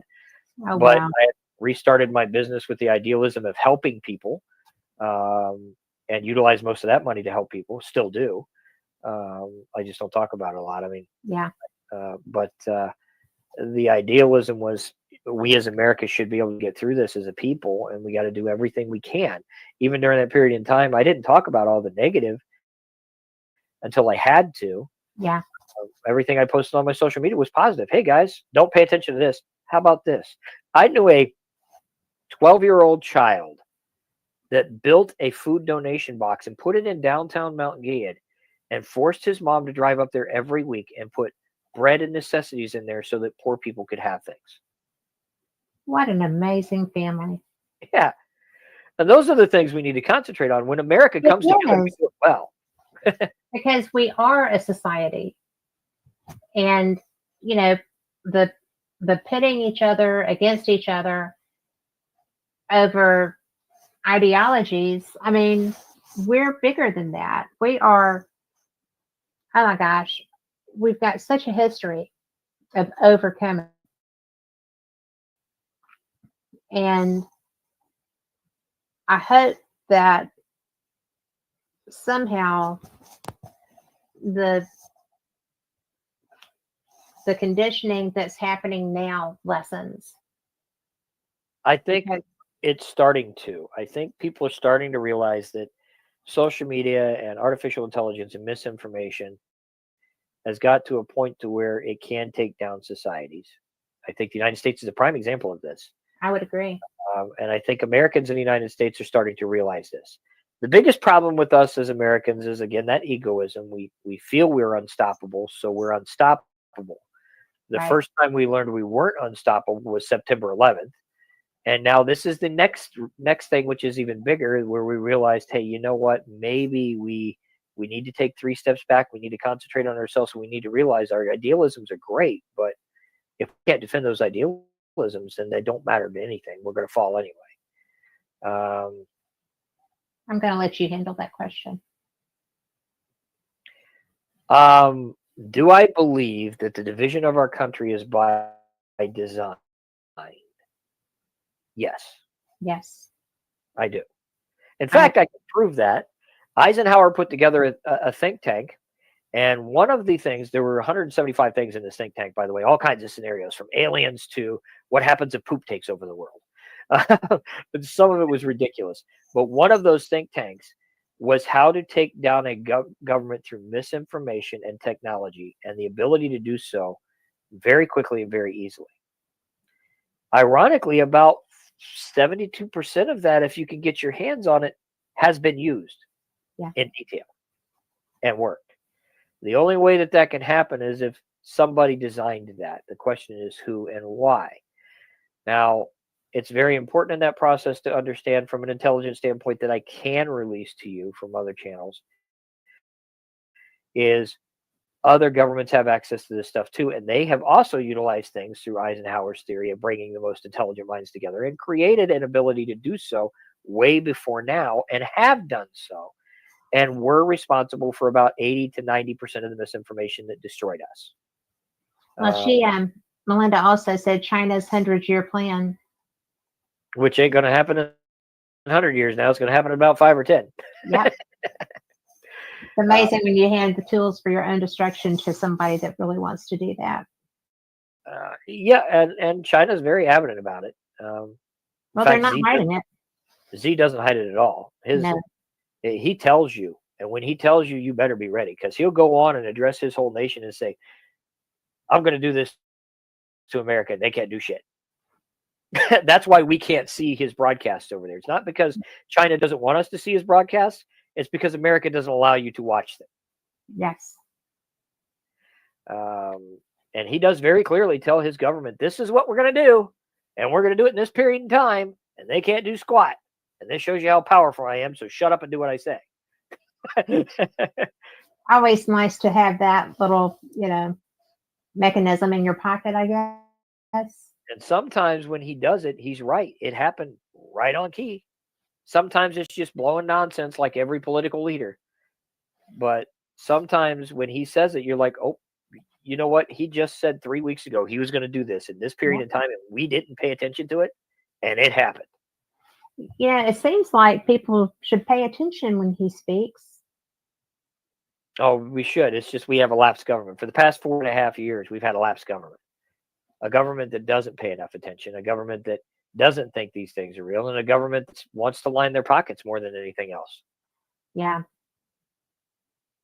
Yeah, you got to wonder how somebody, goes to Washington and gets a, $200,000 a year salary and comes home with multi-millions and all the properties that ever wanted to be on the beaches and the golf courses and everything else. And yet they were working for us. Yeah. I missed that. But ironically, they're worth $30-40 million a year now or above. Yeah. And it kind of pisses me off, to be honest with you. $180,000 salary is what you're supposed to get, but your net worth in the first 2 years as a senator is $35 million. Yeah, go figure, right? Yeah. How exactly did you pull that off? Show me. And then you get a shut up. Yeah. Well, and my response to the shut up is still show me. Because, and I will say that one of the funniest things that I've seen, and I love politics. I love real politics when they're actually, working and doing and whatever. But one of the funniest things that I've seen in decades was when Biden said, and you shouldn't be doing stock trades when you're in the government. If you're in the House, if you're in the Senate, no stock trading, because we know exactly where that was directed. And it was just like, oh, you are still in there. Yeah. Because sometimes, yet he never once mentioned and shut everybody up, but expected everybody to talk about Donald Trump's investments and his mistakes in charities. Never once mentioned that Joe Biden, guys, so that you know, has been a part of 2 of the largest real estate scams in America. And out of those real estate scams, he got a house that he didn't have to pay for. Yep. We've seen it a lot. So, Melinda says that communism is imminent, the elite and the poverty level, no more middle class. And I think that the middle class is trying to come back right now. I feel like, we're kind of middle class. In the United States, just so you guys know, every ism ends the same way. Socialism, communism, capitalism, it all ends the same way. No matter how tried to justify it, it all ends the same way. The rich are the rich and they control the poor. And that's global. And that's global, and it's always going to be that way no matter how you work at it. Now, and it has always been that way. What's the difference between America and other countries when it comes to this? Well, when it hits our doors, we will fight. Well, somewhere along the line, Americans will say, yeah, that ain't going to work for me, and I got a gun. Which is why everybody wants them. Which is why everybody wants them, and everybody wants the guns taken away immediately, because we will fight. And we have no problem with it. Yeah, that isn't what the Constitution says. I ain't good with that. I got a gun. Piss off. Yeah. So, Mark Addy, hey you. But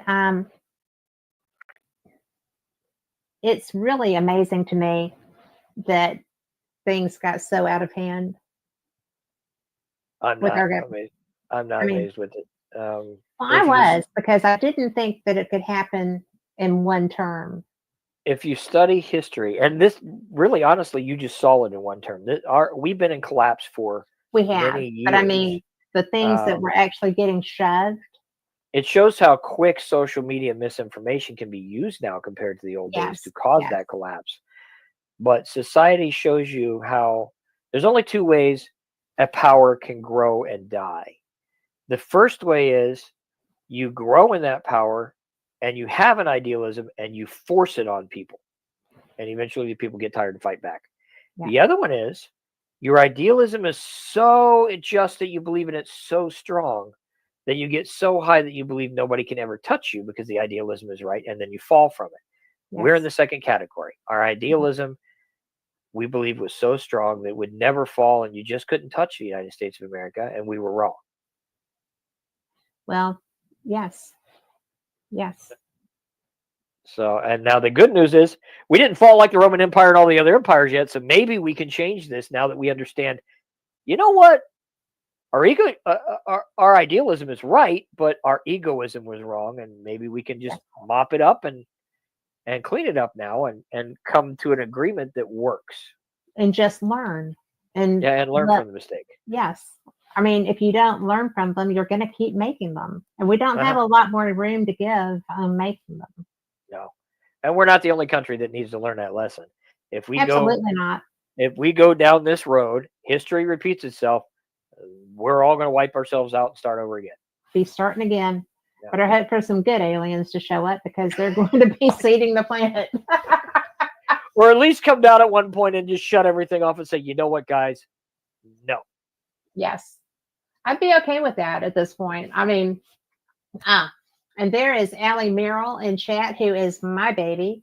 It says, how do we feel about the drones with the new laws? Even she has heard they're now in Maryland.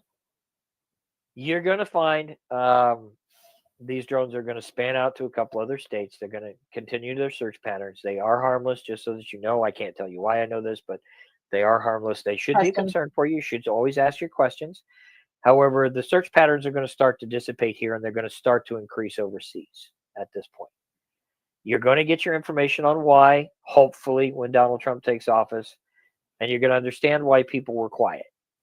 I can tell you that information. I can tell you that if you pay attention to your media, you will start seeing releases on how much we know about drone technology in the United States of America and how far advanced we are from other countries.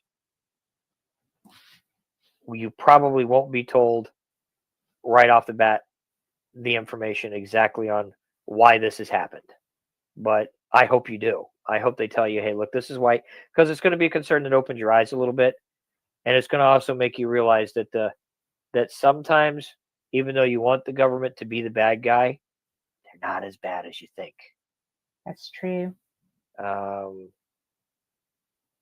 But I wouldn't be as concerned as most people think. I was concerned at first until I dug in and got the information that I needed. Well, I was concerned, and I was just like, oh my gosh. And when I put that question out there and you said, bring me on, I was like, I will.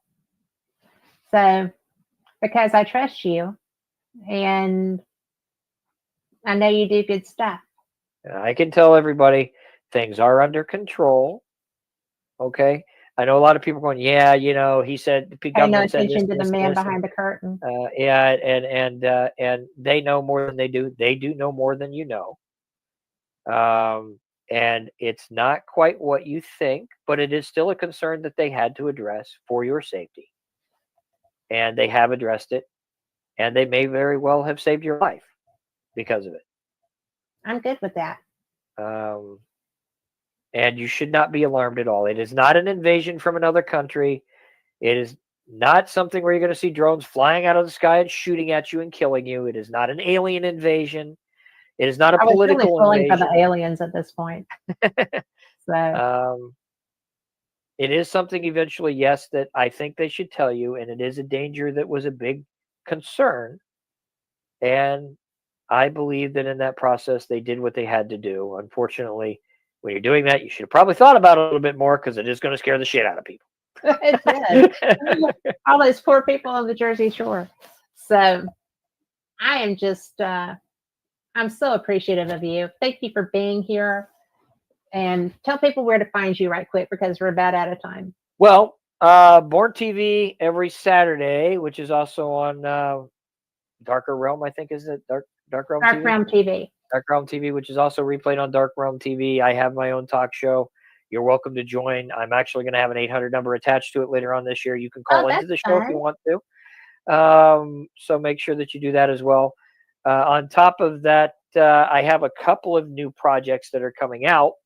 The first project is it's called Reality and You. I'm probably going to change that name around a little bit, but it's a podcast that's going to go on that TV and it's going to go on Born TV. And basically it's about a 30-minute skit that kind of debunks a lot of this stuff, conspiracy theories and so forth. We're going to create an EMP bomb as an example. We're going to look into EMF with the paranormal. We're going to do a lot of other things so that you understand what we're told sometimes and what we believe in these conspiracies, and the cost involved in actually doing them means, it doesn't exactly work that way. And pay attention to Discovery Channel because I've got 6 episodes coming up next year on Discovery and History Channel that you'll see my delightful little face pissing a lot of people off in the paranormal. You would never do that. What are you talking about? Thank you, Chris. I am just thrilled to have you on. And for everyone listening, y'all are the reason we do these shows. Make sure that you catch Chris's Paranormal and No BS is on right now. Paranormal Reality will be coming out.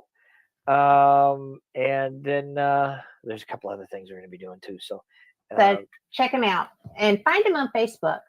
Going to have social media, you might as well use it for the cool stuff.